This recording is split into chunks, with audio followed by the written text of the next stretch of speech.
Hello, hello, j'espère que vous allez bien. Ça fait vraiment un bail que je n'ai pas fait des vidéos de motivation.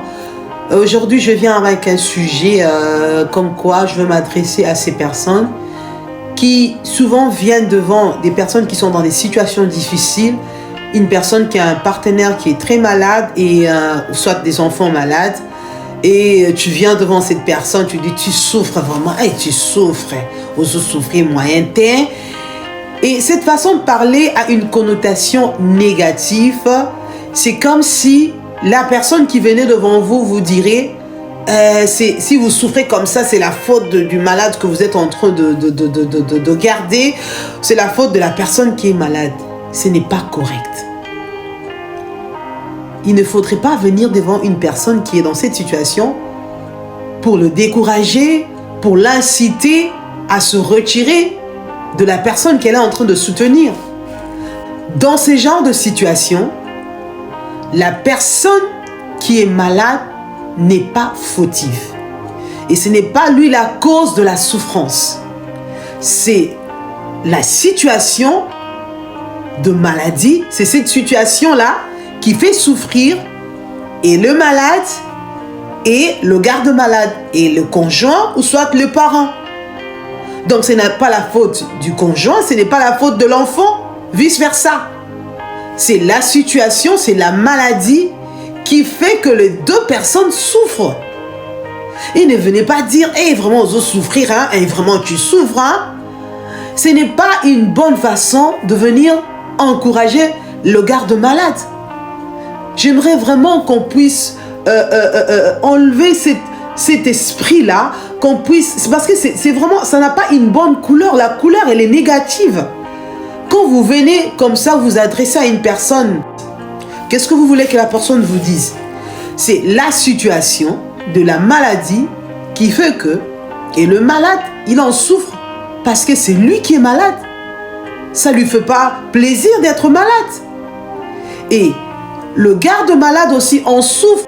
Donc, c'est la maladie qui fait que... Et le malade souffre, et le garde-malade souffre. Ils souffrent ensemble. Cela n'est pas la faute ni du malade, ni du garde-malade. Ils sont en train de subir une situation. Que vraiment, si ça ne dépendait que de ces personnes, cette situation, ils auraient pu la changer. Mais vous venez avec comme quoi, hey, tu souffres, hein, aux oignons, quoi, mais, vraiment moyen temps. Non, arrêtez ça. Arrêtez ça parce que ce n'est pas correct.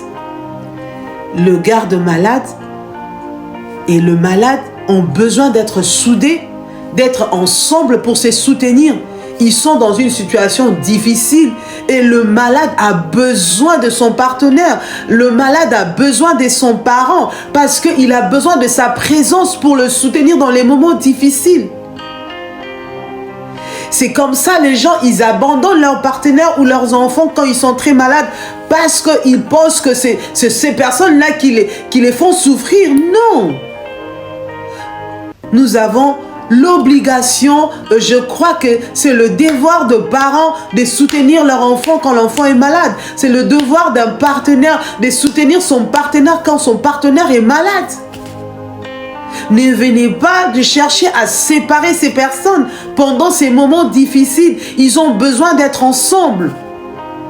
Si vous traversez une situation pareille, n'abandonnez pas votre conjoint, n'abandonnez pas votre enfant. Il a besoin de vous.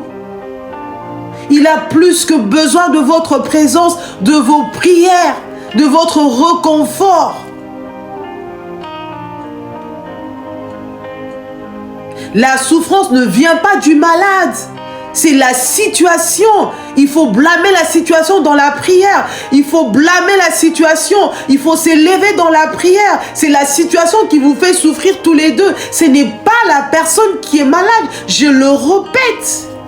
Et arrêtez de venir avec cette façon-là de dire que tu souffres, au lieu de venir soutenir la personne, toi tu viens l'enfoncer pour lui montrer que vraiment tu es dans une souffrance et que tu dois sortir d'une mauvaise façon. Non, Dieu seul sait. Arrêtez avec cette façon-là de venir. Arrêtez. Le malade a besoin de son conjoint. Si c'est un enfant, elle a besoin de son parent. Et vice-versa. Que ce soit un parent qui est malade, cette personne a besoin de son enfant. Vraiment, j'aimerais un peu éclaircir à ce sujet-là que ce n'est pas la faute du malade et les gens qui se sont autour de ces personnes, arrêtez de venir avec cette façon de vouloir mettre la faute sur la tête du malade. Arrêtez.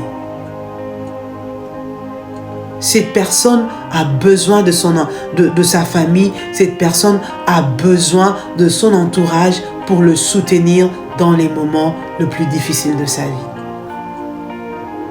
Et la présence d'un partenaire, la prière d'un partenaire, c'est la chose la plus importante pour cette personne qui souffre. Et ne venez pas ajouter à cette souffrance que les personnes sont en train d'endurer vos paroles méchantes, vos paroles choquantes, comme que dire, tu souffres, hein, et aux oignons comme un mingue, et vraiment, aux oignons comme un, et pas si beau et pas nini. Arrêtez. Arrêtez.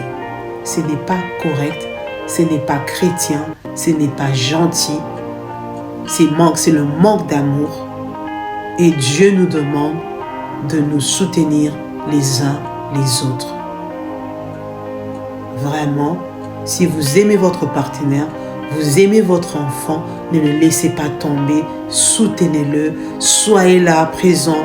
Il a besoin de votre réconfort. Ce n'est pas lui qui a fait que la souffrance arrive, c'est la maladie qui fait que vous soyez dans cette situation et c'est la seule chose à blâmer, c'est la maladie. Blâmez la maladie, chassez la maladie, priez, pleurez devant Dieu, soyez ensemble, soutenez-vous et Dieu qui écoute les prières, Dieu qui connaît nos cœurs, il sait comment il va vous venir en aide. Il n'y a que Dieu qui sait nous consoler. Il n'y a que lui seul qui peut enlever la souffrance qui vous accable. N'écoutez pas les gens méchants, les personnes méchantes qui viennent avec ces genres de paroles pour vous séparer de votre partenaire, pour vous séparer de vos enfants, que vous les laissez tomber pour raison que vous souffrez beaucoup. Non. Cette souffrance-là, Dieu vous donnera la force de la surmonter. Et vous souffrez ensemble avec le malade, Dieu vous donnera la force de surmonter. N'écoutez pas ces méchantes personnes. Que le Seigneur vous bénisse, vraiment de là où vous êtes, que le Seigneur vous visite. S'il y a des gens qui traversent ce genre de situation, que ce soit le conjoint et le malade, que le Saint-Esprit vous visite, que vous puissiez retrouver la paix dans votre foyer, dans votre maison, que la guérison entre dans votre maison et dans le nom puissant de notre Seigneur Jésus-Christ. Je vous dis au revoir et bisous.